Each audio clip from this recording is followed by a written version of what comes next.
Hello everyone, welcome to our YouTube channel SK Sankalp. Myself SK. Monetary policy का आज हम बिल्कुल अंतिम पड़ाव पर हैं। आज हम इसको लास्ट कर देंगे। आप भी काफ़ी बोर हो चुके होंगे कि मॉनेटरी पॉलिसी जो है सर बहुत दिन से चल रही है।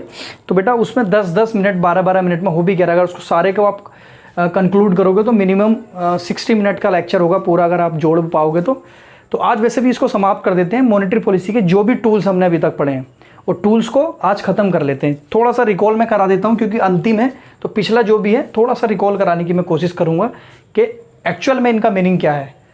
तो मॉनेटरी पॉलिसी में हमने जो पढ़ा है वो हमने पढ़ा है मॉनेटरी पॉलिसी में आपका सबसे स्टार्टिंग में जो पहला टूल्स पढ़ा था वो पढ़ा था हमने बैंक रेट। उसके बाद जो पढ़ा था हमने CRR, उसके बाद हमने पढ़ा था SLR, उसके बाद हमने पढ़ा था रेपो रेट, उसके बाद हमने पढ़ा था रिवर्स रेपो रेट।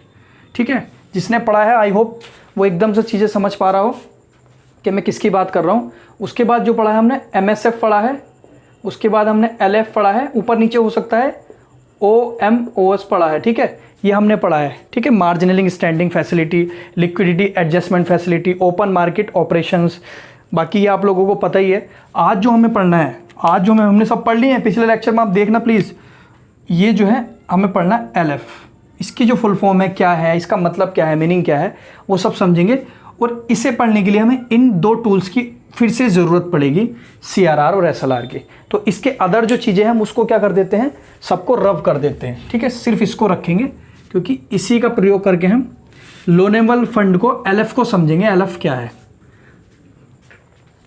तो LF मैं यहाँ पर लिख देता हूँ और LF की फुल फॉर्म तो एटलीस्ट लिख ही देता हूँ। समझेंगे क्या है उसकी टेंशन नहीं है, फिकर नोट। तो CRR को दोबारा समझते हैं। ठीक है, क्या होता है CRR, मतलब कि कैश रिजर्व रेशियो। आप लोगों को पता है कैश रिजर्व रेशियो,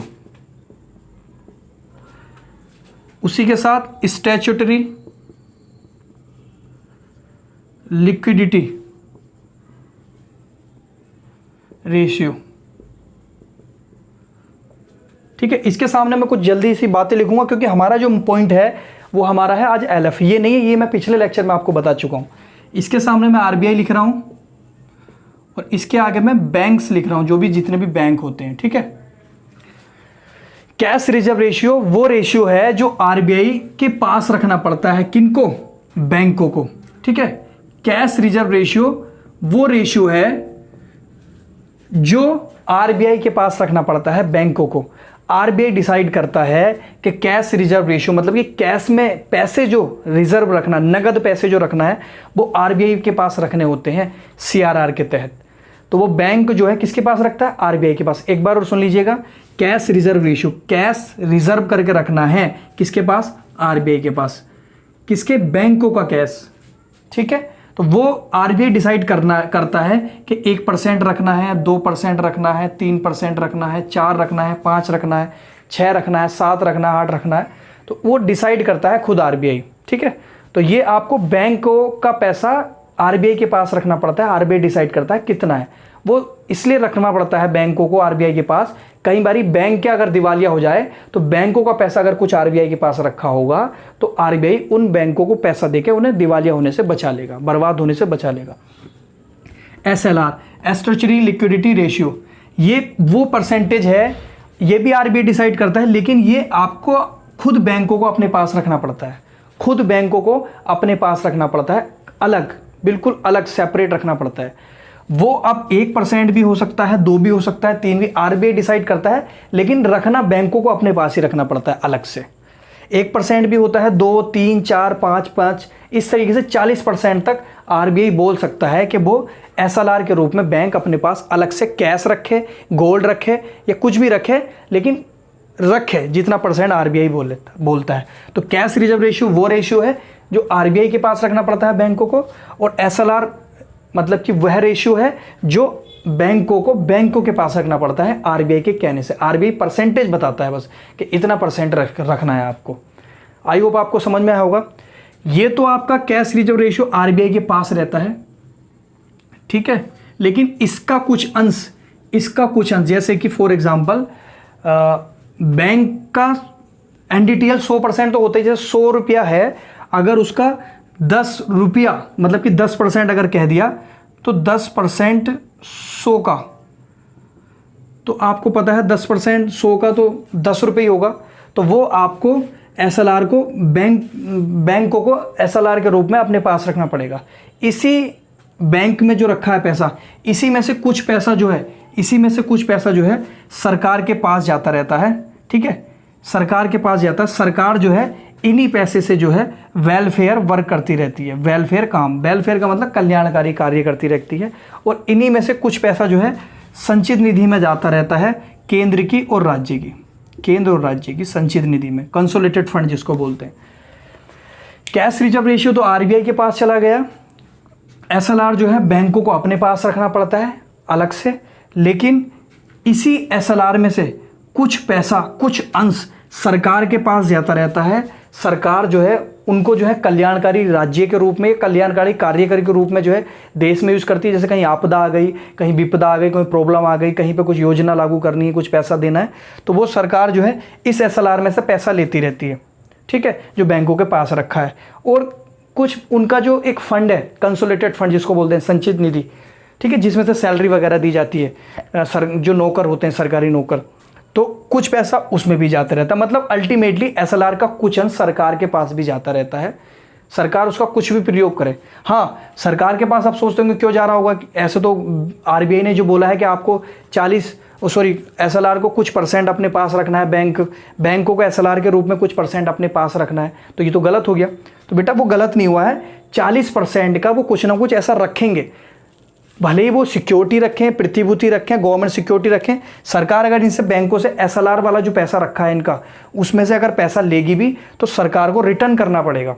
सरकार को रिटर्न इन द सेंस कि सरकार इनको सरकारी प्रतिभूति देगी, अपनी एक तरीके की सुरक्षा देगी कि आपसे हम इतना पैसा ले रहे हैं तो हम आपसे वो बाद में ले भी लेंगे, आप हमारी सरकारी सिक्योरिटी रखो, पैसा दे दो हमें, बाद में हम क्या करेंगे, अपनी सरकारी सिक्योरिटी ले लेंगे, आपको दिक्कत आएगी तो आपका पैसा हम आपको दे देंगे। समझ रहे ना आप मैं क्या कह रहा हूँ? तो बैंक के पास जो SLR रखा है वो सरकार यूज़ करती है, सरकार इनको दे देती है गवर्नमेंट सिक्योरिटी, सरकारी सिक्योरिटी दे देती है। तो सरकार से ऊपर क्या है देश में बढ़ के, तो इनको आश्वासन रहता है कि हाँ कोई दिक्कत होगी तो हमारा पैसा हमें मिल जाएगा। मतलब मैं आपको ये समझाना चाह रहा हूँ, कुल मिला के सरकार यूज़ करती है SLR का पैसा, ये वाला नहीं करती है। समझ में आया आपको? आई होप ये आपको समझ में आया होगा। परसेंटेज जो डिसाइड करती है SLR का, CRR का, वो डिसाइड करती है RBI के, CRR कितना करना है और SLR कितना रखना है बैंकों को, ठीक है। अब हम आते हैं लोनेबल फंड पर। क्या मतलब है इसका लोनेबल फंड?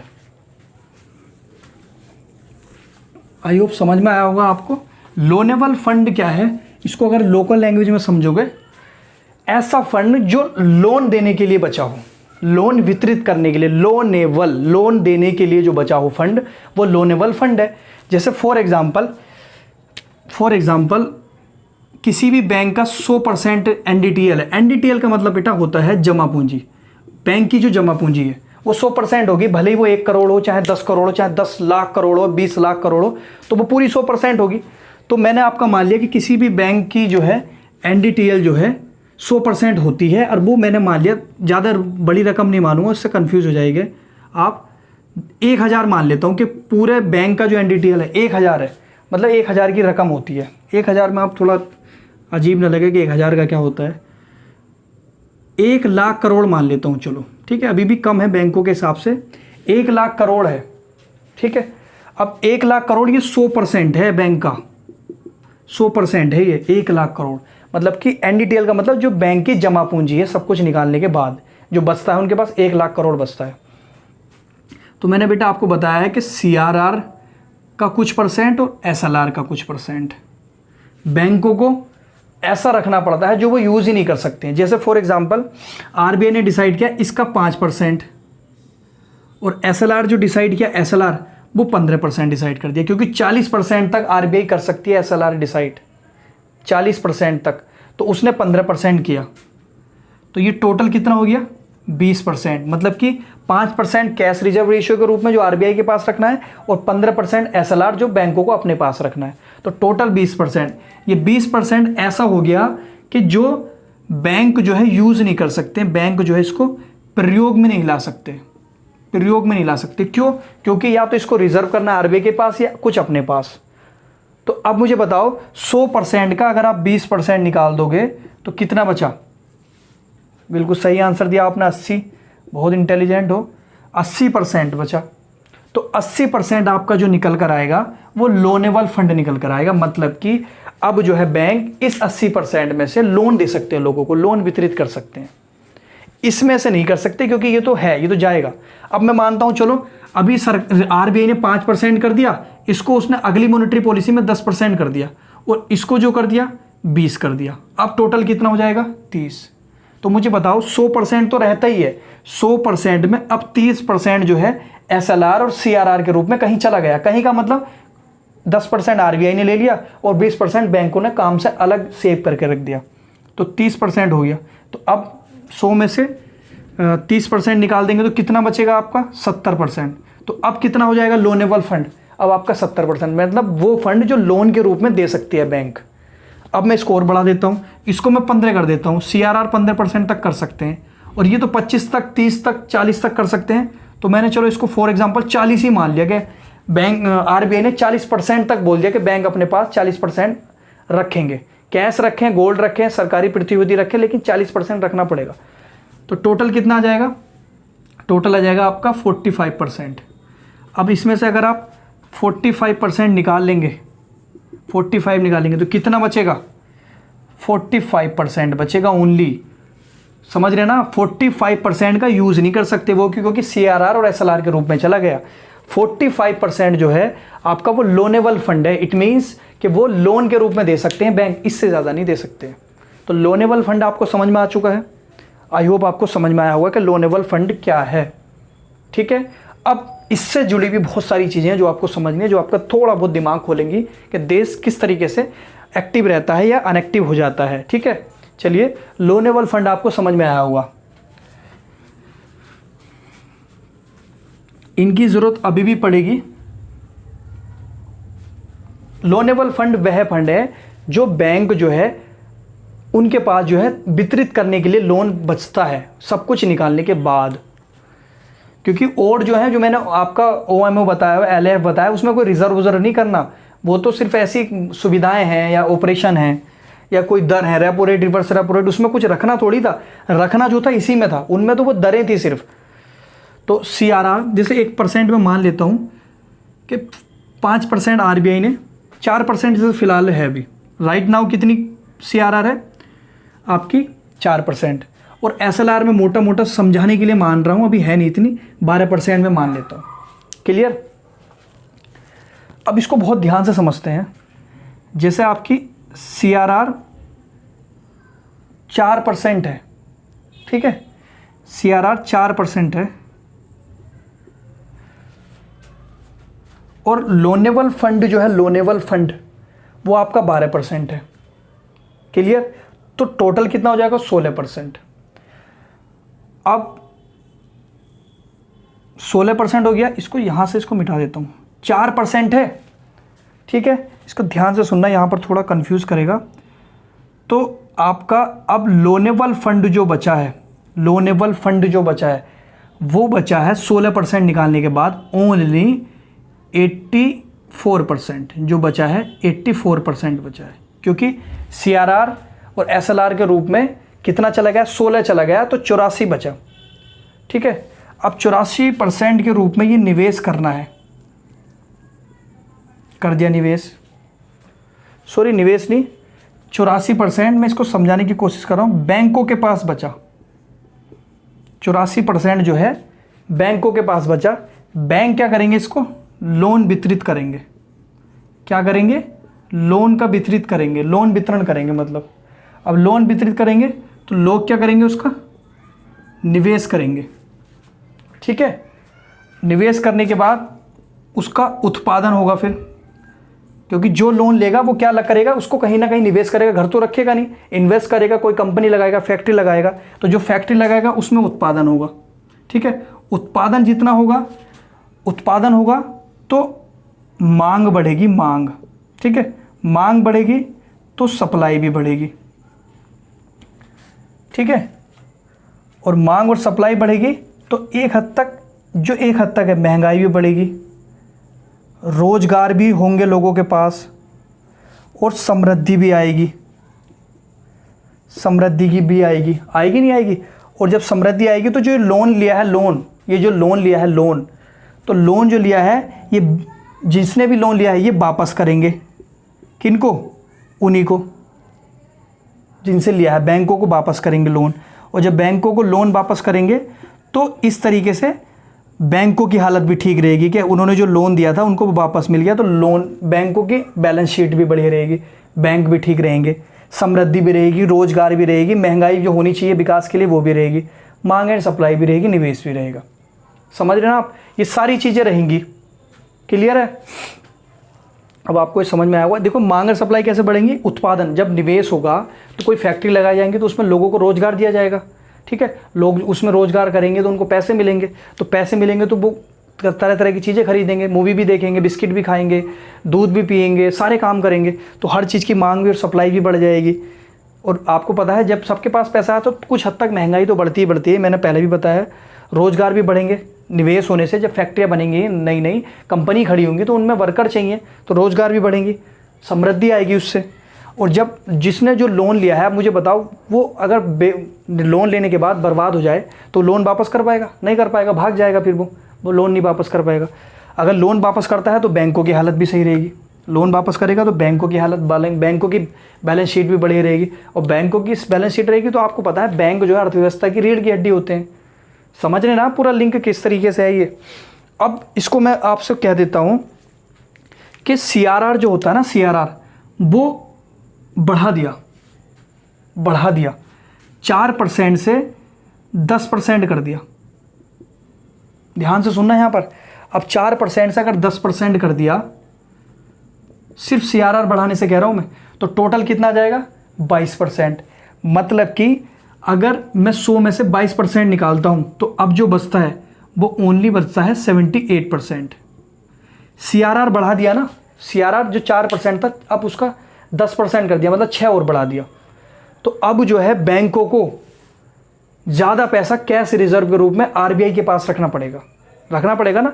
मतलब कि अब उनका जो लोनेबल फंड है वो घट गया, लोनेबल फंड जो है घट गया। मतलब कि लोन देने की जो उनकी औकात है, लोन देने की जो उनकी कैपेसिटी है, लोन जो वितरण करने की जो उनकी क्षमता है, वो अब क्या हो चुकी है? डिक्रीज़ हो चुकी है, कम हो चुकी है। पहले वो दे रहे थे 84% तक, अब वो दे रहे हैं 78% तक, कम हो गया है। तो जब बैंक जो है लोन वितरण कम हो जाएगा, लोन का वितरण कम हो जाएगा तो निवेश का वितरण भी कम हो जाएगा। लोन कम है तो निवेश भी नहीं होगा, तो उत्पादन कहाँ से होगा? और उत्पादन नहीं होगा तो रोजगार नहीं मिलेगा, तो मांग और सप्लाई भी घट जाएगी, और मांग और सप्लाई घट जाएगी तो महंगाई भी घट जाएगी, रोजगार भी, समृद्धि भी खत्म, वापस भी नहीं होगा, क्योंकि सब वहाँ पे सिस्टम खत्म, लोन खत्म, और ये आपके बैंक भी खत्म और देश खत्म।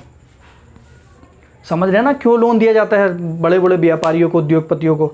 इसलिए दिया जाता है। एक बार और समझिएगा, जब बैंकों की औकात ही नहीं रहेगी, उनसे छीन लिया जाएगा, RBI रिजर्व करके रख लेगी, कैश रिजर्व करके, तो लोन वितरित नहीं होगा, निवेश नहीं होगा, निवेश नहीं होगा तो उत्पादन नहीं होगा, और उत्पादन नहीं होगा तो उत्पादन करने के लिए जो रोजगार जिनको मिला था वो रोजगार उनको नहीं मिलेगा, और रोजगार नहीं मिलेगा तो उनके पास पैसे नहीं होंगे, तो वो किस चीज़ की मांग करेंगे? किसी चीज़ की मांग भी नहीं करेंगे, ना कोई सप्लाई होगी, क्योंकि पैसे से सारी मांग होती है, सप्लाई होती है। महंगाई भी खत्म हो जाएगी, रोजगार भी, समृद्धि भी।